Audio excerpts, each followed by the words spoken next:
Sting, we'll start with season tickets because we got to the magical 1,000 mark yesterday, which is, well, unbelievable, pretty fantastic, isn't it?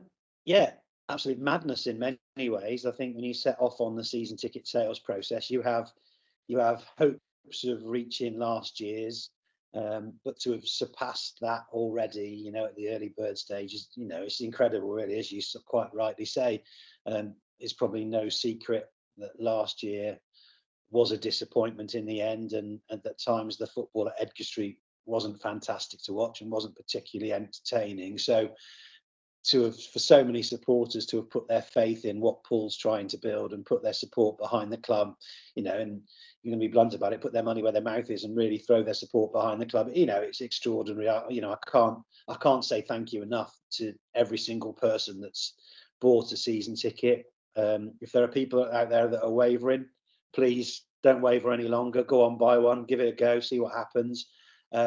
But yeah, 1,000+ season tickets is amazing. It's remarkable, and again, it kind of shows what we all know, that the supporter base that we have is out there, and that we've just got to try and give them something to get behind and be inspired by. And touch wood, hopefully that's kind of what we're on the way to doing. And I know Paul's mentioned to us and publicly on a number of occasions that the players that he's bringing in, the players he's trying to attract, they do take notice of things like that. Yeah, I think he's actually become even more obsessed with the season ticket sales figures than I have, to be honest. These WhatsApp messages, he keeps asking me about them. It's been making me laugh, but he's been asking every day where we are, and because, as he said, it helps him when he's in talks with players. He's openly said that players he's spoken to have said, "Look, I've seen how many season tickets you sold." I was talking to Adam Livingston yesterday, and he thought it was incredible the amount that had been sold. So it does have a real impact. And I think I said yesterday in my thank you message that actually it shows what an impact supporters can have, even when a ball isn't being kicked on the green grass. They can still influence things during the close season. So yeah, just I'm probably bored people saying thank you now. So thank you once again. Obviously, it's a big financial boost, not just for the playing budget, but for helping with all the other expenses that we have here, stadium works and other bits and pieces. Yeah, absolutely, 100%. There's always things that need doing at Edgar Street.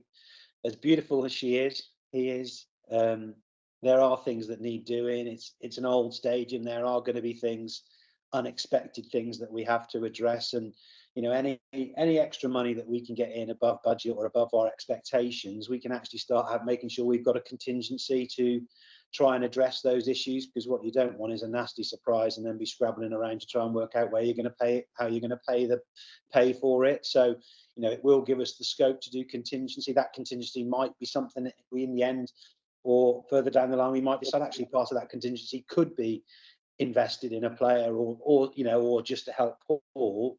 But I think for whatever reason and for what exceptional circumstance we might have to come across, we do need to have that little pot tucked away to be safe. And that's what's brilliant about the season tickets sales, is that hopefully we might be able to create that little buffer, which gives us all that bit of reassurance. One of the ways, obviously, another way that the supporters can really help is Squad Builder. They've really backed that already, early days, and it's up to £22,000. Obviously, every penny of that goes straight to Paul and his playing budget. Yeah, 100%. That money will, is instantly going, Paul, we're making Paul aware straight away that money's come in and that money's there. Obviously, we're at 22,000 now, which again is a brilliant figure, a fantastic figure. But obviously, we've set ourselves a target of trying to get to £50,000. So yeah, people, if you can help that, you can donate to that, you can add money to that. Please, we're so appreciative. I know Paul is. You don't want to go around with a begging bowl. But actually it does make a huge difference, and the good thing about the Squad Builder is I think supporters can feel that will have a direct impact on what they're watching in front of them on a Saturday or a Tuesday. That money is designated straight for the playing budget. It doesn't go anywhere else. It is for Paul to use. So as I said, £22,000 is a fantastic effort in just over a week. But hopefully we can grow it even more, and we can continue to offer Paul more and more support. So yeah, once again, thank you everybody. Paul was here yesterday, as he has since he's been appointed. He's been here, I think, every week. but he also obviously brought along a couple of the new signings, Andy Williams and Andy Livingstone as well. It was great to just catch up with them, wasn't it? Yeah, it was really good to see Paul yesterday. We had a good catch up just generally about where he is and what direction he's going and how he feels about everything. And he seems really happy. And again, just to sit down with him and listen to the way he's strategically thinking his way through the squad building process is fantastic. To see names on a board again yesterday, my inner child was struggling to I was struggling to keep my inner child in, and then I really didn't keep my inner child in when I got to meet Andy Williams. I'd never met him before, so that was I really had to work hard not to embarrass myself with stories of days gone by. But yeah, no, it was really nice to meet Andy. Good chat with him. You can see he's really excited to be back and looking forward to playing for kind of the club that represents his home city once again, which is really good. And yeah, and I had a good chat with Adam Livingston as well, and he seems like a really good lad. I wouldn't want to be around him and Paul talking to each other, because there's a lot of it with the Scottish dialect we might struggle to understand. But yeah, no, Adam seems a really good character and a really good fella from speaking to him yesterday. And again, he's really looking forward to getting going and starting pre-season training in a couple of weeks and really getting into things with the rest of the squad. Obviously, Andy Williams, local lad, so as you mentioned, he's really looking forward to coming back to Hereford. It leads quite nicely onto the PDC, because there's been trials for next season's PDC, the Player Development Centre that we partner with the HFA for, and I think there were record numbers that turned up yesterday for it. Yeah, I was talking to John Nash yesterday while I was over at the club, and he was saying that, as you say, they're record numbers. They've never had as many. They've never had as many come in as on this occasion. So that's really good to see. Obviously, as we move forward, we want to try and get that pipeline of local youngsters coming through to try and represent the club.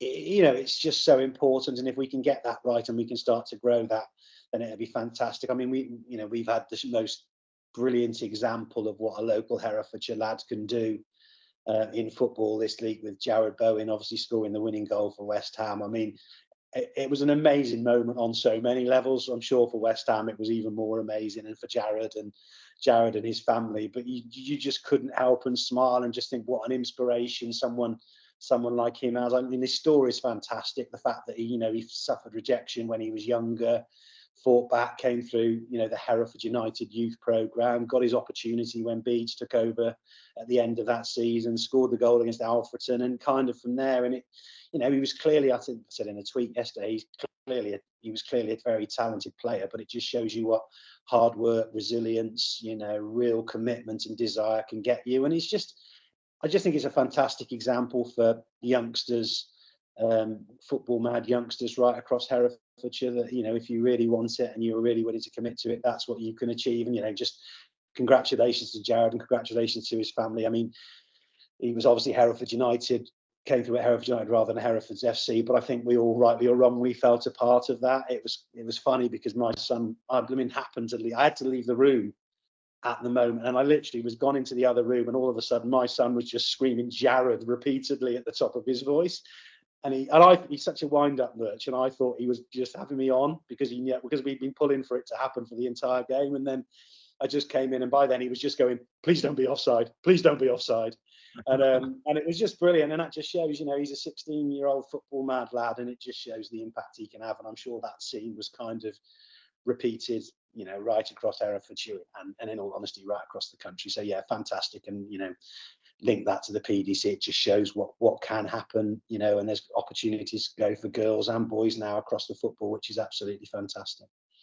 Yeah, and not just the PDC, we also had a meeting with the sixth form college yesterday. Obviously, we got the link up there with the community 18 side and also the girls as well. So, it's not just the PDC, there's the link with the sixth form college, which hopefully will continue to grow year on year. Yeah, absolutely right. And again, we're looking at all these options, looking at all these possibilities. John Nash is on the case. We're trying to look at the plans and the business plans we've got in place right across the business, and communities included in that. And we want to try and make sure that across the whole club we're offering the best possible service, best possible standards, and offering the best possible opportunities. And all these conversations we're having in the closed season, even though you tell me there is no such thing as the closed season, they are really important as we try and move the club forward in a positive way. Brilliant. Well, that's about it for today. It's actually been quite a quiet week, so despite a lot going on, it's been one of the quietest weeks for a fair while. So yeah, nothing much else to report. But training starts, I think, on the 20th of June. But he's not invited me or you yet, has he? No, it's surprising that. I think he's told me I need about 4 pre-seasons before I can join in his pre-season. I think even that might be underestimating how much fitness work I'd need, to be honest with you. But there we go. I just find standing up on a touchline watching a game for 90 minutes tough now, so I'd have no chance of playing in one.